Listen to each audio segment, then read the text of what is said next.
अस्सलाम वालेकुम। घरों में रखे बर्ड्स का पोट बंद हो जाए और आम घरेलू तरीकों से भी खाली ना हो तो आपके पास कॉपर सल्फेट, सिरका और प्लास्टिक का बर्तन दस्तयाब होना चाहिए। आपने एक महलूल तैयार करना है और इस मकसद के लिए एक प्लास्टिक के बर्तन में 4 लीटर साफ और ताज़ा पानी भर के उसमें 200 ग्राम कॉपर सल्फेट और आधा कप सिरका मिक्स करना है। अब आपके पास ये एक स्टॉक सॉल्यूशन दस्तयाब है जिसे आप मुतासरा बर्ड्स के लिए बतौर दवा इस्तेमाल करेंगे। और तरीका इस्तेमाल ये होगा कि अलग किसी बर्तन में 2 लीटर ताज़ा पानी भरें और जो महलूल आपने पहले तैयार किया है उसमें से आधा चम्मच निकाल कर इस 2 लीटर पानी में मिक्स करके सारे दिन के लिए उन बर्ड्स के उन परिंदों के सामने रखें जिनका पोट बंद है। अगर खुद नहीं पी रहे तो वक्फे वक्फे से कतरे पिलाएं। इस दौरान आपने एंटीबायोटिक्स वगैरह का इस्तेमाल नहीं करना और जैसे ही पोट आपको हल्का सा नरम पड़ता दिखाई दे तो फिर ग़िज़ा में दही शामिल करके दें बतौर प्रोबायोटिक, ताकि पोट में मुफीद जरासीमों की तादाद में फिर से इजाफा किया जा सके। ये वाला इलाज तब इंतहाई कारगर साबित होता है जब पोट में किसी वजह से फंगस इन्फेक्शन हो जाए, बर्ड्स के मुंह से फफूंदी वाली ग़िज़ा खाने के बाद बदबू आने लगे और ग़िज़ा मसलसल कई घंटों या एक आध दिन से इस थैली में इकट्ठी हो। अगर पोट मुकम्मल तौर पे ब्लॉक ना हो, हल्का फुल्का मसला हो तो ज़बरदस्ती पानी पिलाएं ताकि ग़िज़ा मज़ीद नरम हो और बर्ड उसे निगल ले। अगर इससे भी बड़ा मसला हो जाए तो सर्जरी करके भी ब्लॉकेज को बाहर निकाला जा सकता है, या फिर बर्ड्स की ग़िज़ा में लाइमस्टोन शामिल करके या उनके पोट को, उनके गर्दन वाले हिस्से को बाकायदा तरीके से मसाज करना या पत्थर की कंकरियाँ देना या कुछ देर के लिए बर्ड को उल्टा लटकाना, या फिर सोयाबीन, सूरजमुखी, जैतून या नारियल के तेल को आधा सीसी ड्रॉपर में डाल के वक्फे वक्फे से उन्हें कतरे पिलाएं और फिर मसाज करें।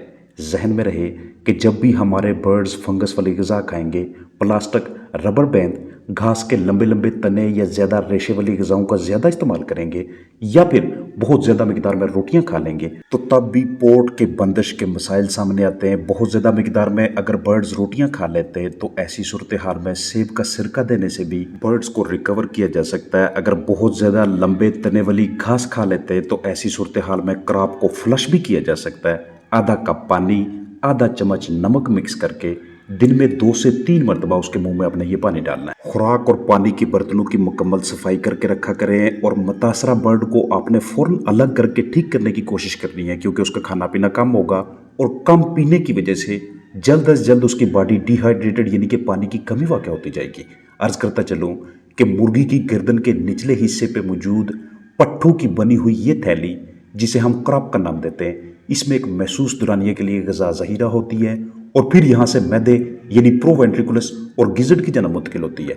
यानी बर्ड चूंच के ज़रिए दाना उठाता है और इस दाने को ज़ुबान खुराक की नाली में धकेलती है, जहाँ से ग़िज़ा इस थैली से होती हुई प्रोवेंट्रिकुलस तक पहुँचती है। हमें यह सीखना है कि एक बाकायदा, नॉर्मल या ठीक क्रॉप या थैली किस तरह की महसूस होती है, ताकि जब भी थैली में किसी किस्म का मसला बन जाए तो हम उसकी बआसानी शनाख्त करके उसे ठीक कर सकें।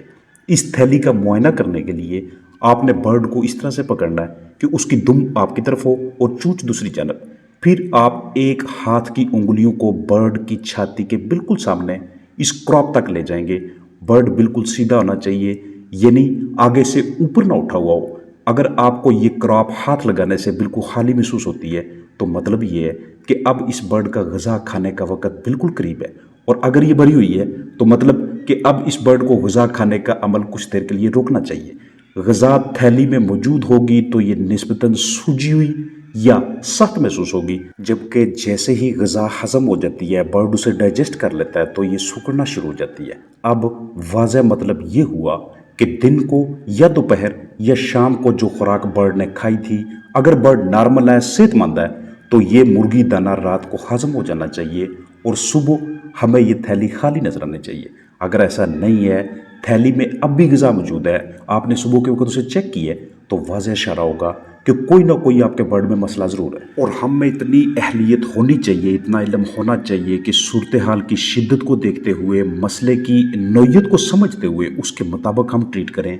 आया कि सिर्फ सेब के सिरके से मसला हल हो सकता है, یا مساج سے یا دیگر طریقہ کار کو بروئے کار لائیں گے یا پھر ہم اسے قریبی ویٹنری ڈاکٹر کے پاس لے جائیں گے۔ لیکن ایک بات کلیئر ہے کہ جس فلاگ کو گرٹ دی جاتی ہے، پتھر کی کنکریاں دی جاتی ہیں، اس میں اس طرح کے مسائل بہت کم دیکھنے کو ملتے ہیں، کیونکہ ہم نے ان کے نظام کو، ان کے ہاضمہ کو گرٹ دے کے پہلے سے ہی بہت زیادہ مضبوط کیا ہوتا ہے۔ اپنا خیال رکھیے گا۔ السلام علیکم ورحمۃ اللہ وبرکاتہ۔